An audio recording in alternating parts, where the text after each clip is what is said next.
लखनऊ के एक शांत मोहल्ले में नेहा की कहानी शुरू होती है। नेहा एक साधारण लड़की थी जो अपने परिवार के साथ खुशहाल जिंदगी बिता रही थी। एक दिन उसने अपने नए पड़ोसी आर्यन से मुलाकात की। आर्यन एक रहस्यमय लड़का था जो हाल ही में उनके मोहल्ले में आया था। उसकी आंखों में एक अनकहा दर्द छुपा था जिसने नेहा को उसकी ओर खींचा। नेहा और आर्यन के बीच जल्दी ही दोस्ती होने लगी। आर्यन अक्सर नेहा को अपनी किताबों के बारे में बताता और नेहा को उसकी बातों में गहरी रुचि हो गई। धीरे धीरे आर्यन ने नेहा को अपनी जिंदगी की दुखभरी कहानी सुनाई।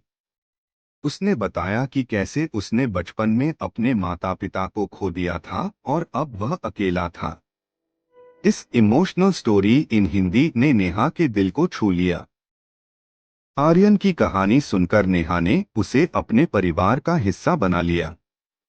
उसने आर्यन के दर्द को बांटने का फैसला किया। नेहा की माँ भी आर्यन को अपना बेटा मानने लगी और उसके लिए घर में एक खास जगह बना दी। यह इमोशनल स्टोरी इन हिंदी ने दोनों के जीवन में नया मोड़ लाया। समय के साथ नेहा और आर्यन के बीच का रिश्ता गहरा होता गया। दोनों ने एक दूसरे के साथ अपने सुख दुख साझा किए। लेकिन फिर एक दिन एक बड़ा रहस्य खुला जिसने इस इमोशनल स्टोरी इन हिंदी को और भी जटिल बना दिया।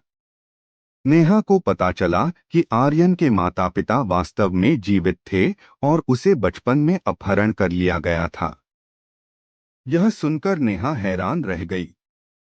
उसने आर्यन से इस पर बात की और सच्चाई जानने की कोशिश की।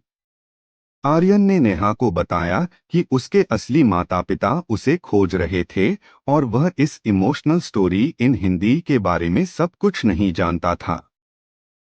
नेहा ने आर्यन को उसके असली परिवार से मिलाने का निश्चय किया। उसने आर्यन को समझाया कि अपने असली माता पिता से मिलना उसके लिए कितना महत्वपूर्ण है।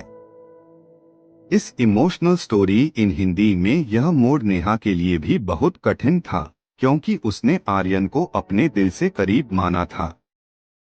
आर्यन ने नेहा के साथ मिलकर अपने असली परिवार से संपर्क किया। उसके माता पिता ने आर्यन को गले लगाया और अपने बेटे को पाकर बहुत खुश हुए। इस इमोशनल स्टोरी इन हिंदी ने आर्यन को उसकी खोई हुई पहचान वापस दिलाई। Please subscribe. Thank you.